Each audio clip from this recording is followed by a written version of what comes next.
Welcome tonight to our gosh. Facebook Live. So we have something funny to tell you. Josh had surgery this week on his, what's it called? I have no idea how you pronounce it. You know that thing that connects like your tongue to the... It's underneath, it just connects to your gums.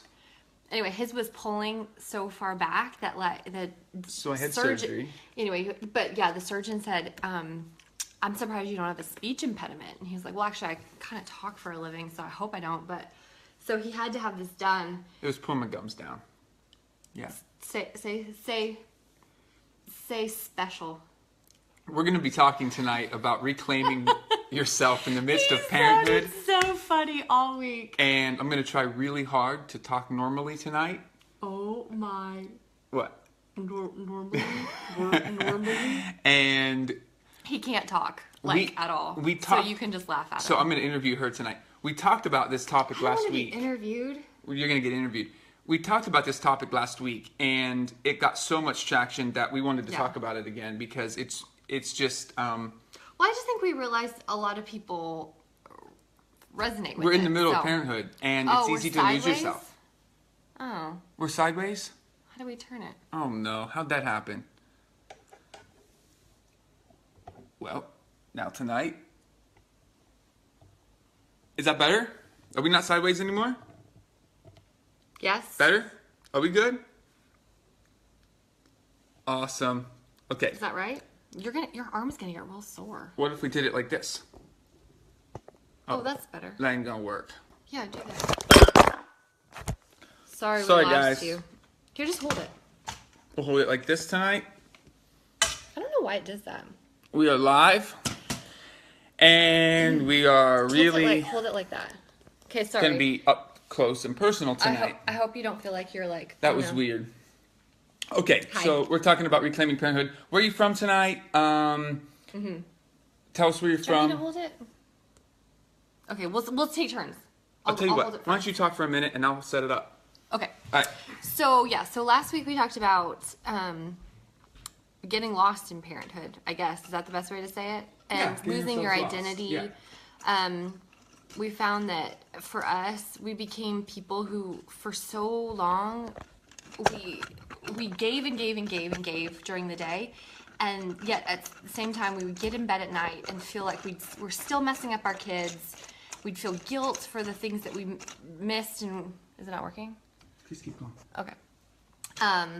And we just felt like we still weren't measuring up, even though, hi, I'm still here, even though we'd, basically, we're sacrificing ourselves for the sake of our kids. That's good. Yeah, that'll stay. You get like half our ceiling, but... Oh, that looks bad. It's okay. Sorry about this. Anyway. So we had so much feedback, and so many moms and dads alike were both saying, I agree, that's exactly how I feel. I feel like I'm giving everything to my kids at the expense of myself, and I'm empty, and yet I still feel like I'm not doing a great job. So what we wanted to talk about tonight was ways that we can reclaim ourselves in the midst of parenthood. Yeah. And certain ways that I think we're still in that journey. We are for sure not there yet. Out of that. No. But we're making steps. And the key point of this is that how many of you are parents who, and by the way, go ahead and like this if this is you, what happens if you resonate with this, where we feel like we're giving and giving and giving and giving to our kids, and then yet you still lay in bed at night and... I said that. Yeah, and you're... Oh, okay. I was trying While to you were fix doing the that, I know. And you're feeling like you're messing up, and yet you don't want to... You don't feel like you can give of yourself or give to yourself and find your own identity. But yet we're our best, and we're our best when we are filled. You can't give from an empty tank. Full.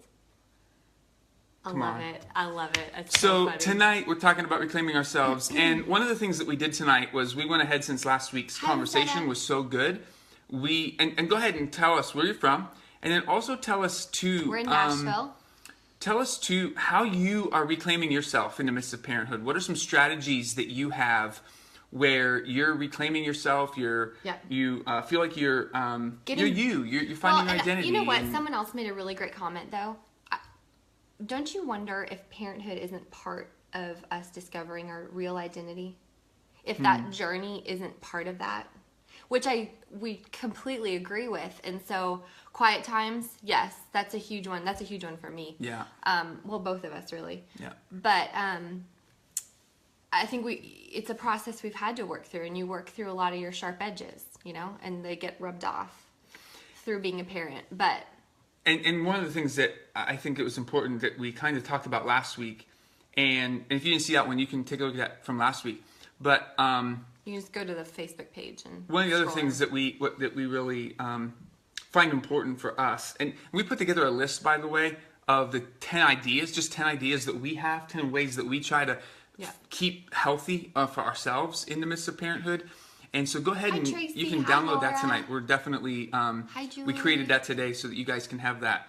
But one of the things we talked about last week was like a mom, for instance, that we were talking about, who wrote the question in, and we deal with this, is feeling guilty for pursuing her own ministry, feeling guilty for pursuing her own calling or part-time job when she feels like she should be with her kids more often. And I think that every mom is dealing with this to some capacity. It's stay-at-home moms who feel like they're struggling at home with being with their kids and yet want to be working. It's working moms who feel like guilty because they're not getting enough time with their kids. It's part-time moms who feel like they're called to do something beyond being a mom, but yet they feel guilty too. If this is you, or guilty for date nights, if this is you, like this, tell us about this, because I think there's a lot of us that are in this kind of a season that feel trapped in a lot of ways. I think we meet with a lot of moms who, and you feel this way a lot, or have felt this way, just trapped in four walls, Yeah. Oh, yes. When did you start feeling like that? When did you know that you were feeling like that? Because for me it's a little different. For me it's work, but for you, it was different. I think it was. I'd say it was after we had our first child, and those first few months kind of go, and you're just so new at everything, and everything is just such a learning curve, and you're just trying to figure out. I don't know how to feed them, get them to sleep, all that stuff. I think I was coasting, like I was just in survival mode for a while. But I don't know, maybe like 8-9 months or something around there, where it was like the first 8-9 months in. Yeah. Yeah. Because I don't think I'd like come up for air for that long. And it took me a while to figure out what was going on with you too. Yeah. And by the way, I think what Chrissy wrote here is really cool. Sorry if I'm having a hard time talking tonight. Say your name again. Chrissy. Say my name. Christy. Oh, that's better. Yeah, I'm forcing myself. That's better. Sorry, again, if you didn't watch in the beginning, I had surgery this week, and I'm still trying to learn how to talk again. And I speak this weekend, so... Like a lot. A lot. So you probably should. I'll heal up. But Chrissy wrote that kids are resilient, and they need to see their parents out there making a difference. Yeah. And I think that's so important and so true. And we really live by that. Brene Brown wrote, and I love this, are you the adult that you want your children to grow up to be? And I think that's the key here, is are you the adult you want your children to grow up to be? And we've taken that concept and also used that, hi Mary, and apply that even to our marriage. Do you have the marriage that you wish your kids to have? So the person who wrote, I feel guilty for doing a date night, flip that around. Flip that around to go, listen, Christine. like, this is, like, you're dating your spouse is actually good for your kids. Totally. Well, and I often think of it like, for my daughter, Kennedy, when she becomes a mom, what will I want her to do? Will I want to see her going out on date nights with her husband? Oh, yeah, I do. Like, leave the baby. Baby will be fine. Toddlers will be fine. Preschoolers will be fine. Grade schoolers, they'll be fine. Go. Like... As long as you leave them with someone you trust. Well, we're big on that. But anyway. I don't mean, like, leave them on a couch and, like, hope they're there when you come back. Yes. But I think that is something that's freed me a lot, because to take time away. Yeah. And also, and to be, honestly, from what I remember in childhood, watching my mom succeed at stuff and go out and do things, and She wrote and directed plays, and I just remember as a child watching her, like in her element, like we just sat and watched, and it was just like I was in like in awe, and I was so proud that that was my mom, you know. And I want my kids to think that of us, you know, not that I sacrificed everything just to be there for their every need, their every whim. So anyway, but so we've come about these 10 tips, 10 things, 10 ideas. 10 ideas that we've tried. And the reason they're ideas is because not every family is the same. We're not saying do this and do this. You might be very different from who we are, and your family dynamic might be different. You know, there are families out there who have, you know, children with special needs, or right. I mean, you're a single mom and you just can't. You have a much harder time getting away. Listen, we're not saying you have to do X, Y, and Z. No. What we're saying is here are some ideas, and apply them as you can to your family. Like, these are, like, we're on this journey with you here. This isn't like, hey, we're trying to tell you what to do. We're trying to just say, hey, let's come alongside each other and let's do this together, and let's figure out how we can encourage each other to head in this direction. Like, head in a direction that's healthy for us, that's healthy for our families, as opposed to this sick guilt feeling that we're not measuring up, and we certainly don't have. And if I can say this time too, for ourselves. I want to comment on what Justin is saying here.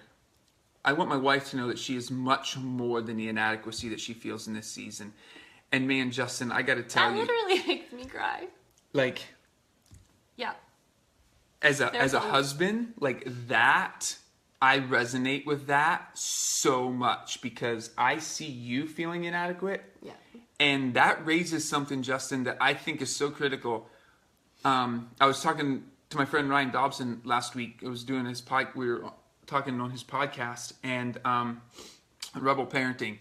And, you know, one of the things he mentioned to me was, he said, we tend to see the negatives. You know, people will say, hey, you have a great marriage, or hey, you have a great family, and you're doing such a great job, but we don't see it inside our own house. So what Christy will see is she'll see her negatives. She'll see her inadequacies. What I will see is where I'm not connecting with her. When 90% of the time we're doing great, we tend to focus on those 10% that we're not, maybe. And the same with the kids, right? Same with the kids. The times that they're fighting and they're arguing and they're disobedient. As opposed to when they're sharing, or right. We focus on those. And so the thing that, Justin, I've had a hard time, the thing for me is I tend to take her for granted, and I don't praise her enough. I don't affirm her enough. And I just have found that I'm working on it. I think I'm getting better, but I'm still a major work in progress because she does such a killer job, but I don't praise her enough. And I think that as spouses, we have to really support each other as spouses, for sure. Oh, yeah. 100%. And I read this comment. Amber said, the hardest thing is I don't feel like I have as much time for God as I used to, and I've neglected the secret place for a while. We took in 2 foster kids. It's been very hard. I can't see the rest of it. But, yes. Oh my goodness. I feel like I sat at a table of women this week, and that's exactly what we were talking about. We were talking about how I feel there's like an epidemic in our generation of parents, especially, I really am talking about moms, of anxiety and depression. And if it's not one, it's often the other or a mix of the two. And that the percentages are really high. And I don't know what that is. I think technology and social media and stuff obviously probably play a role in that, in our comparison or whatever. But I think part of the, doing everything on our phones, it takes away our time that we used to spend with the Lord. But all, like, obviously kids. But they also have a ton of kids too. No, exactly. But I'm saying, I think this is like, for her and I, like, I resonate with that exactly. But I think add to it, like compound to it, just cultural changes. Like, I think there's no silence anymore. There's no silence. Absolutely. And one of the things I want to mention too about that is, I think, and again, we put 10 ideas for you to reclaim yourself in the midst of parenthood. You can download that and use any of those ideas that you can. The thing that I was going to say about that is the guilt factor. It might feel like I'm not getting quiet time with the Lord or in my secret place. And the thing that is important about that is, and I know this is true for me, if I'm not getting my quiet time, it hinders who I am because I need it.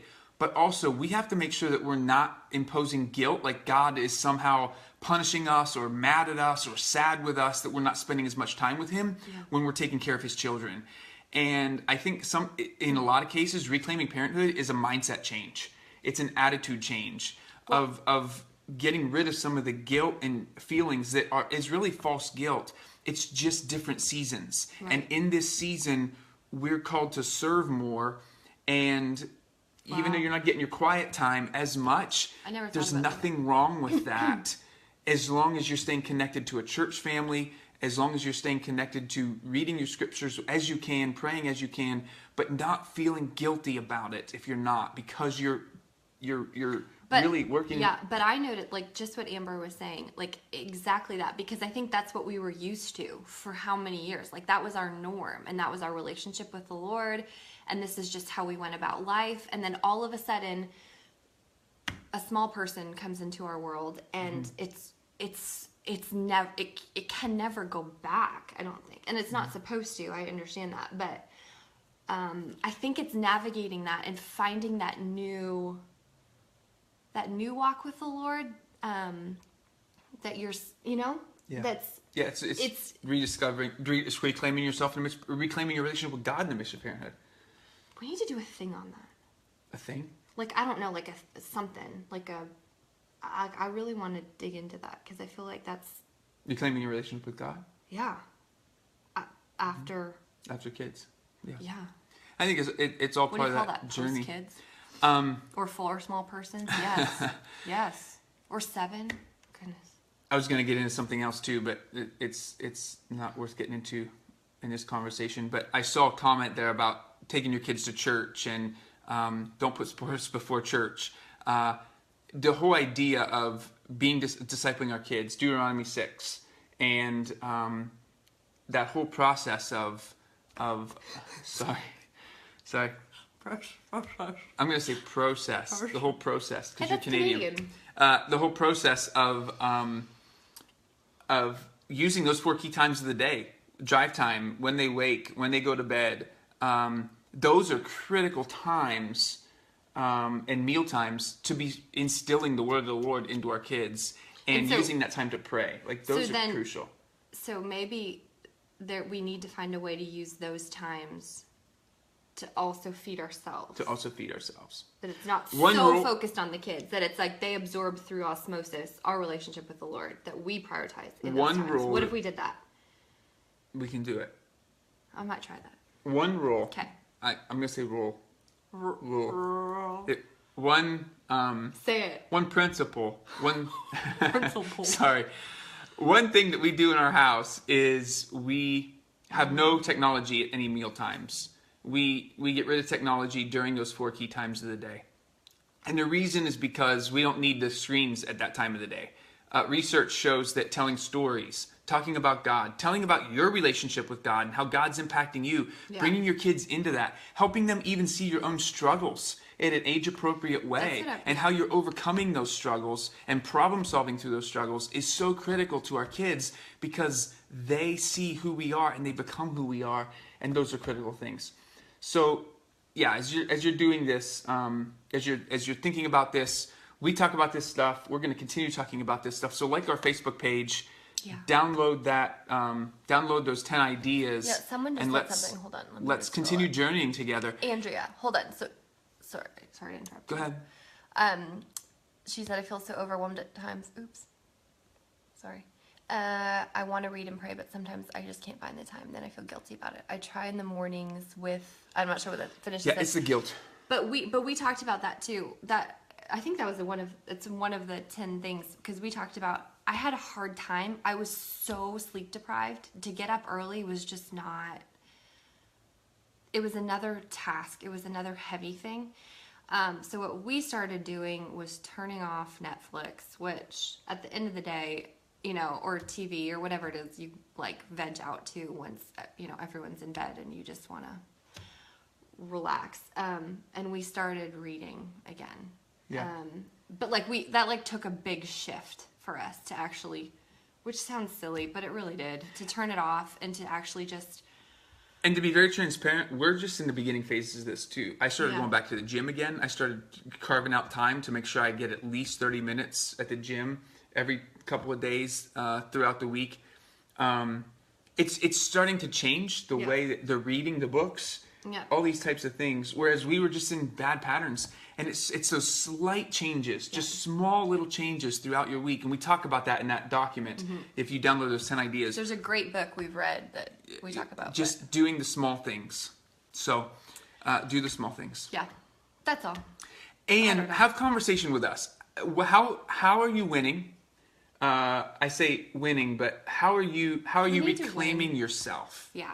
How are you reclaiming yourself in the midst of parenting? Comment so that we can all learn from each other.